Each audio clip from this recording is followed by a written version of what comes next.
Tango TV qui diffuse depuis Brazzaville.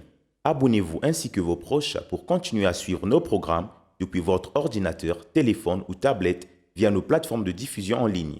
Que le Seigneur vous bénisse. Mesdames et messieurs, chers internautes de Tango TV, bonjour. Nous sommes très heureux de vous recevoir sur le Café des Serviteurs. Alors aujourd'hui, c'est encore une journée très spéciale.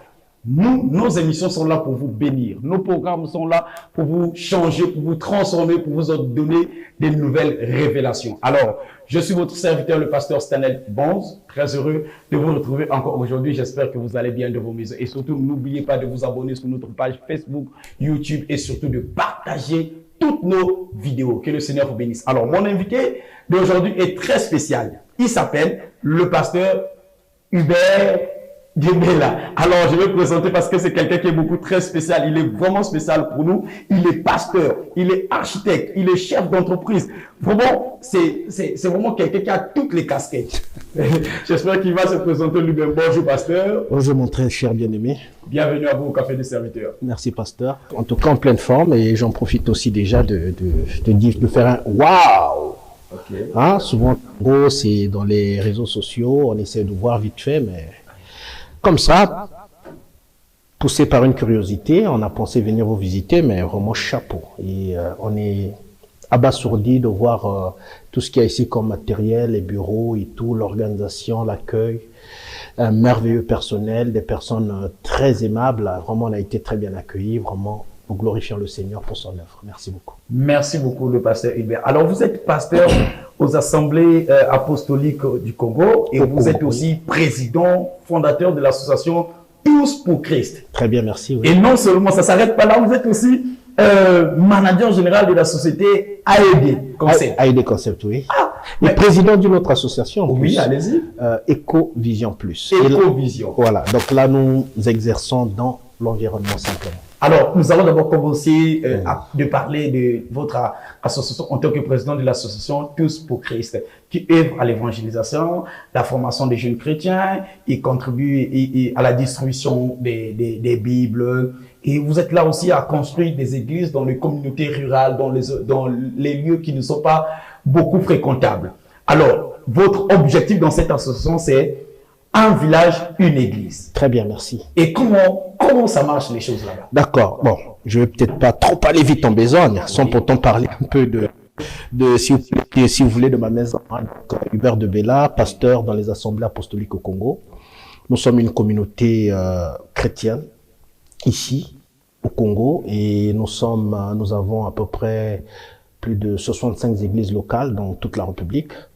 Et donc, j'exerce là en tant que pasteur et j'en profite pour bénir le père de la maison, l'apôtre Jean-Baptiste. Oui. Je bénis son époux, je bénis ses enfants et je bénis la communauté des assemblées apostoliques au Congo et je bénis aussi l'ensemble du corps de Christ qui exerce ici au Congo. Alors, pour venir dans l'association Tous pour Christ, merci une fois de plus. Alors, c'est une vision que nous avons reçue il y a 6 ans. Ok. Et donc, comme ça, Tous pour Christ, tiré du texte Colossiens chapitre 1, le verset 16. En Christ, nous avons été créés, par Christ, nous avons été créés, et pour Christ, nous avons été créés. Tant les visibles que les invisibles. Alors, Tous pour Christ, parce que tout est à lui et pour lui. Amen. Et donc, nous avons la lourde mission, nous avons ce fardeau d'aller vers ceux qui sont enclavés. Il y a des villages enclavés où ils ne savent pas lire, où ils sont là, ils sont encore assujettis par la tradition, par l'occultisme, par l'animisme, par le fétichisme. Mais ils ont besoin d'être délivrés. Et ils sont nombreux. Par la grâce de Dieu, nous avons pu atteindre certaines de cette localité. En faisant quoi? En épaulant les évangélistes qui essayent d'œuvrer là-bas, mais en toute difficulté. Nous leur avons apporté des motos, par exemple. Nous avons emmené des Bibles.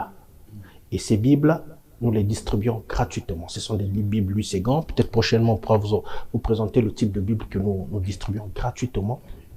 Et d'ailleurs, on pourra faire un témoignage peut-être en passant.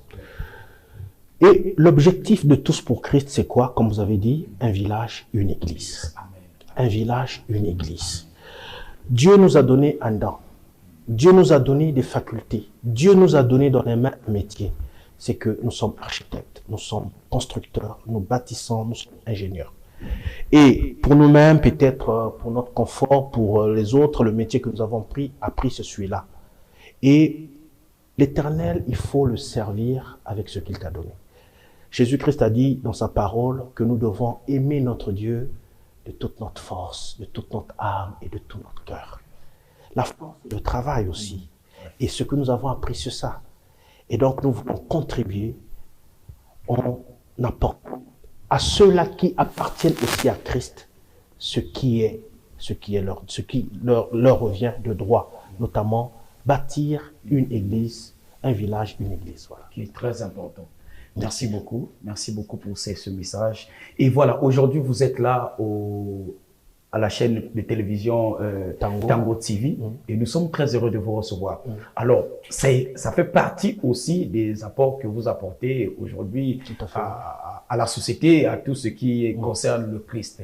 Alors, quand vous êtes arrivé ici, alors, quel est le message que vous pouvez donner pour toutes les personnes qui vous suivent par rapport à la structure-là? C'est-à-dire un message pour pour les pasteurs, les évangélistes qui sont là, qui hésitent encore à poser un cas. Oui, déjà, je disais tantôt que j'ai été non seulement abasourdi, mais impressionné. Déjà par le professionnalisme, par le savoir-faire, l'accueil, voir que ce sont des jeunes, mais très dynamiques, très enthousiastes, et des jeunes en qui on peut lire cette soif de bien faire, mais pas pour la gloire de l'homme, mais pour la gloire de Christ. Alors je demanderai à tous les hommes de Dieu de faire confiance, en effet. Tango aujourd'hui devient comme cette structure qui va propulser les médias dans le corps de Christ, qui sera comme ce porte-parole pour nous, hommes de Dieu, serviteurs de Dieu, pour nos différentes églises. On peut compter sur Tango TV. Et je suis venu, voilà, j'ai pris place. Et merci beaucoup, papa. Ça nous a fait énormément plaisir de vous voir. Alors, et la Bible déclare dans Malachie, je crois, Malachie 4, le verset 6, que le Seigneur va ramener le cœur des pères envers les enfants et le cœur des enfants envers le Père. Alors, avez-vous un message pour les pères et un message pour les fils vers les pères, un message pour les pères vers les fils? Ok, ben vous savez, on ne peut être père sans les fils. Et on ne peut être fils sans un père. Si on est fils, c'est parce qu'on a d'abord un père. Et si on est père, c'est parce qu'on a des fils. Ok? Voilà. Mais donc, moi, je pense que les deux, que ce soit le père, que ce soit les fils, chacun doit connaître sa position. Le problème, c'est qu'aujourd'hui, même quand les fils essaient de monter, essaient de faire des choses pour le royaume des cieux, il n'y a pas des encouragements, il n'y a pas d'apport des pères. Alors, nous avons constaté ça, et en tant que père que vous êtes, nous voulons que vous puissiez dire quelque chose par rapport à cela. Vous savez, je vois que c'est un fils qui parle, et dans sa posture, les pères doivent être des exemples, des modèles et des bons modèles. Un père, c'est d'abord un modèle. Un père doit être fier de son fils. Un père doit avoir le cœur, un cœur de père. Et moi, j'aime bien, tu vois, l'illustration de l'enfant prodige, quand le Seigneur donne cet enseignement, un fils qui était perdu, qui avait tout dilapidé et qui était parti. Et qui, franchement, il revient dans sa tête à lui, c'est pour qu'il vienne être esclave. Sur ce point, je parlais beaucoup plus de la responsabilité du fils vers le père. C'est-à-dire l'attente du fils auprès de son père. Oui, l'attente du fils auprès de son père. Très bien. Oui, c'est ça. Vous voulez qu'on parle de là ou bien de la responsabilité du père vers le fils? Sinon, les deux... Très bien. J'ai pris deux exemples, n'est-ce pas? Oui. J'ai parlé de l'enfant prodige. Ok. Cet enfant qui avait tout dilapidé. Oui. Qui avait vraiment déposé la honte dans la maison de son père. Oui, et qui n'était plus digne de confiance. L'enfant, dans sa tête, quand il revient à la maison, pour lui, c'est être esclave. Pour lui, c'est être puni. Pour lui, c'est être banni. Il avait accepté ça. Mais voilà que ce père-là, il court vers son fils, il l'embrasse. Au lieu de le gifler, il le lave. Au lieu de le spolier, il l'honore. Mais vous êtes conscient avec moi que les pères d'aujourd'hui ne manifestent pas ça. Je ne rentrerai pas là-dedans. Pourquoi? Et là, je reviens maintenant dans notre responsabilité. Non, pasteur, attendez, s'il vous plaît. Il faut quand même, qu'on puisse mettre la ligne là très claire. Non, je ne pourrais pas dire ça parce que je ne veux pas jeter la pierre à qui que ce soit. Okay. Mais moi, je pense que c'est pas en jetant la pierre que nous allons avancer. Mais on peut en parler. Le Seigneur a dit une chose, et je reviens dessus. Oui. C'est bien de regarder la paille qui est dans l'œil de l'autre, Okay. mais la poutre qui est dans ton œil, il faut bien le regarder. Okay. Et c'est pour cela aussi, j'aimerais bien parler de la responsabilité des fils vis-à-vis des pères. Okay. Et je parlais de Samuel, fils d'Elkana, qui a été déposé dans la maison d'Élie, le prêtre Élie. Mais Élie n'était pas d'un modèle parfait. Élie n'était pas un modèle dans le sacerdoce, parce qu'il avait accepté le péché, il avait laissé le péché s'aligner dans sa maison et dans la maison de l'Éternel. Et Samuel était témoin de ça. Mais regardez ce qui se passe. Samuel ne jette pas le caillou sur son père. Samuel ne prend pas un micro pour chanter tout ce que son père faisait de mauvais ou tout ce que son père acquiesçait qui était mal. Alors qu'aujourd'hui, on voit les enfants dans les églises critiquer leur pasteur, sortir la honte de leur père, dire même se comporter comme ce fils de Noé. Oui, dire même les secrets de leur père. Est-ce que c'est important? Vous savez, je disais tantôt que quand un père a un problème, lui aussi il a un père. Son père, c'est Dieu, qui est le père de tous d'ailleurs. Parlons d'Élie, Samuel qui voyait tout. Vous savez, quand Dieu a permis que ce soit Élie qui apprenne l'écoute prophétique à Samuel, c'est la volonté de Dieu. Est-ce que ça... Oui, allez-y. Dieu a voulu que ce soit Élie qui forme Samuel, quand bien même il n'était pas un modèle. Quand Samuel entend la voix de Dieu, il ne sait pas, il ne sait pas discerner. Mais le discernement prophétique, c'est Élie qui le lui apprend. Et quand il reçoit, et Dieu est souverain, quand Dieu dépose la sentence contre Élie à Samuel, Samuel bégaye pour dire à son père, voilà ce que Dieu va faire contre toi. Mais il savait ce que Dieu a fait, parce qu'il était un homme de Dieu, il connaissait Dieu. Samuel s'est mis dans une posture où c'est à Dieu de répondre à son serviteur. C'est Dieu qui l'avait établi. Et c'est à Dieu de régler son problème. C'est pas à moi. Qui suis-je, moi? Et je reviens encore là, voilà que ça me vient à l'esprit. J'aimerais bien vous poser une question. C'est mon épouse de D'accord, d'accord. Allez-y. Moïse doit prendre une Égyptienne comme femme. Oui. Est-ce que c'était une bonne chose? Non, c'était pas une bonne chose. Très bien. Selon la loi. Mais très bien. Aaron fait quoi? Aaron se lève dessus. Mariam, sa soeur, fait quoi? Elle se lève dessus. Oui. N'est-ce pas? Oui. Non, pourquoi tu fais ça? Pourquoi tu dois exiger ça au fils d'Israël? Et toi, tu veux faire autrement? Pourquoi? Vous savez ce que Dieu a dit à Mariam?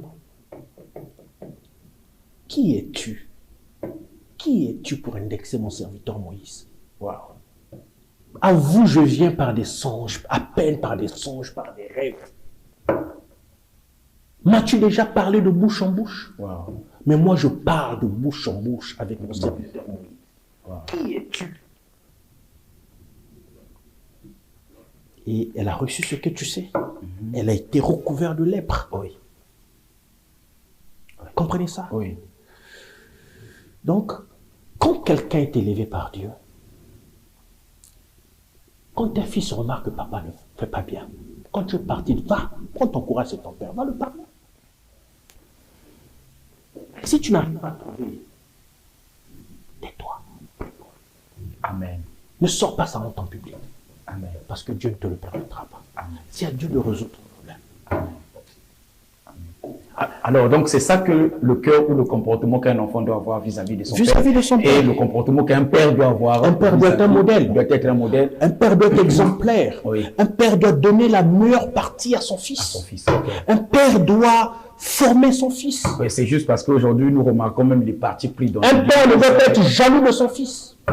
Quand un fils a la grâce, il doit reconnaître la grâce de son fils. Parce que j'ai parlé de Samuel, j'ai parlé d'Élie. Mais il y avait ce côté où Élie a reconnu la grâce qui était sur Samuel. Élie aurait pu dire à Samuel, quand cette voix te parle, ne réponds pas. Il aurait pu dire que c'est un démon. Ouais. Mais il a agi comme un bon père sur cette fois-là. Qu'est-ce qu'il a dit? Dis, Père, me voici, parle-moi, ton fils écoute. Oui, Ton serviteur ton écoute. serviteur écoute, oui. Voilà.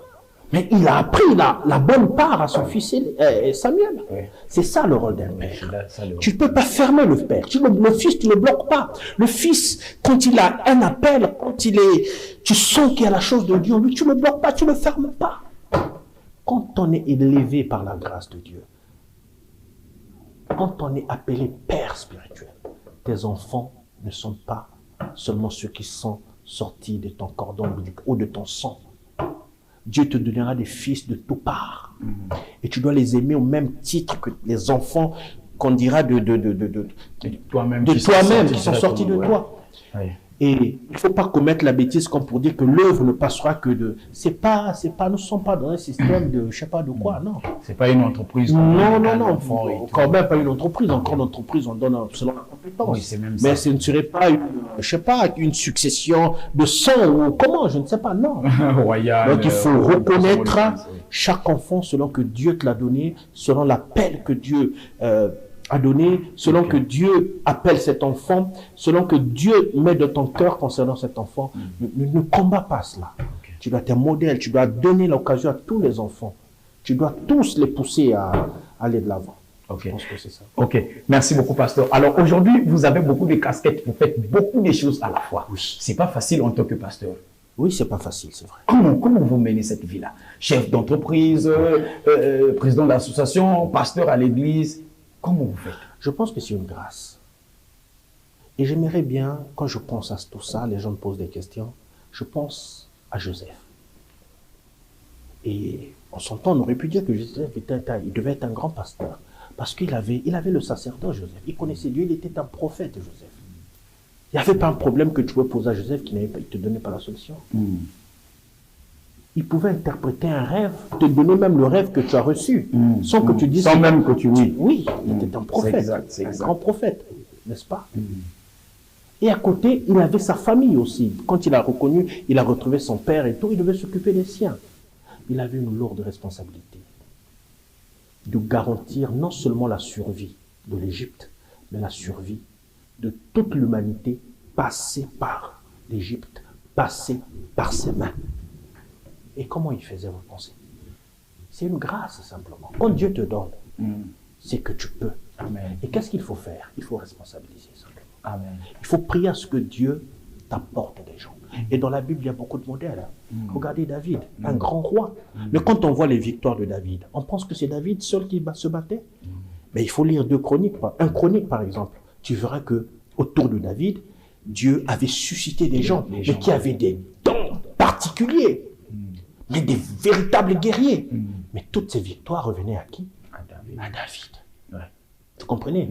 Donc quand Dieu te donne une grâce, quand Dieu te lève à certaines fonctions, ne sois pas égoïste. Ne sois pas égoïste. Il faut responsabiliser. Il faut demander à Dieu. Il faut prier que Dieu te donne des hommes. Amen. Oui. Et c'est c'est pas facile. C'est un parcours qui est parsemé de beaucoup de choses, des échecs, des failles, des faiblesses, beaucoup de choses. Mais il faut avancer, il ne faut pas abandonner. Ok. Parce qu'aujourd'hui, on trouve difficilement un pasteur qui a une église, qui dirige une église, qui travaille. On dit que quand on travaille et puis on dirige une église, on ne sera pas trop concentré, Non, on n'aura moi, pas...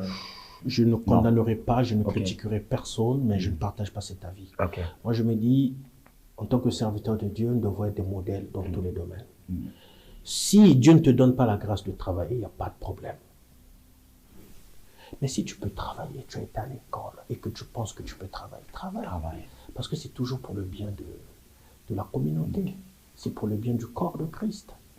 Là où tu seras directeur là-bas, ben, beaucoup d'enfants du corps de Christ pourront avoir aussi besoin, pourquoi pas, de certains avantages ou comment. Exactement. Tout à fait. Exactement. Merci beaucoup, pasteur Hubert. Ça nous fait plaisir, énormément plaisir de vous recevoir sur ce plateau de Café des Serviteurs. Alors, un dernier message en regardant cette caméra, un dernier message à toutes les personnes qui vous ont suivi, votre communauté et votre entreprise, toutes les personnes. Je ne sais pas, peut-être il y a quelqu'un que vous voulez saluer, vous regardez cette caméra et puis vous passez un message. Écoutez, merci beaucoup. Je remercie d'abord l'émission. Merci. Je vous remercie, pasteur. Merci beaucoup. Et je disais tout à l'heure en off que, waouh, mais vous êtes un grand journaliste. Et j'en profite non seulement de bénir l'émission, mais aussi de bénir l'initiative Tango. Ok. Que Dieu étende sa main. Amen. Que les écluses des cieux s'ouvrent. Amen. Que Dieu ordonne à toutes les forces de la terre de se soumettre à vous. Amen. Et que Tango aille de l'avant. Amen. Pour la gloire de Jésus. Amen. Que réellement le royaume des cieux soit représenté par ici. Amen. Et que tous, en tant que serviteurs de Dieu, que nous venions œuvrer ici à Tango. Amen. Pour la gloire de notre Seigneur et Sauveur Jésus. Amen. Alors je bénis le corps de Christ que je salue. Je salue tous les pères du corps de Christ. Je salue le père de ma communauté. Je salue tous les bien-aimés qui servent dans toutes les églises, sans exception. Je vous salue tous, que vraiment la grâce nous accompagne tous. Nous vivons, comme Tango le dit, nous vivons des tangos difficiles. Nous vivons des tangos, des derniers tangos. Voilà, donc les temps de la fin. Soyons tous vigilants, aguerris dans la prière, aguerris dans la méditation. Amen.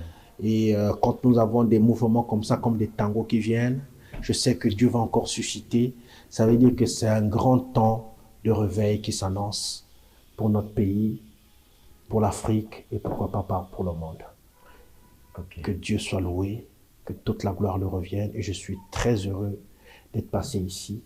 Et je suis convaincu d'une chose, que ce ne serait pas pour la dernière fois. Amen. Gloire à Jésus. En tout cas, toutes les portes sont ouvertes ici pour vous. Amen. Merci beaucoup, Papa Hubert, d'être passé. Alors, Amen. chers internautes, nous avons aussi pour vous le pasteur Hubert. Il est pasteur, il est chef d'entreprise, il est président de l'association Tous pour Christ. Vous pouvez le contacter sur sa page Facebook. Sa page Facebook, c'est pasteur. Oui, c'est non. Oui, c'est ça, non? C'est pasteur. Non, c'est Hubert de Bella. Oui, directement. C'est Hubert de Bella. Allez-y sur Facebook, tapez et vous verrez, vous verrez toutes les informations le concernant. Amen. Et surtout, abonnez-vous aussi sur sa page Facebook Amen. pour recevoir toutes les Jésus, informations. merci. Chers internautes de Café de Serviteurs de Tango TV, en tout cas, chers abonnés, que Dieu vous bénisse et merci de nous avoir suivis. C'était là l'émission Le Café des Serviteurs. Que le Seigneur vous bénisse et à très bientôt.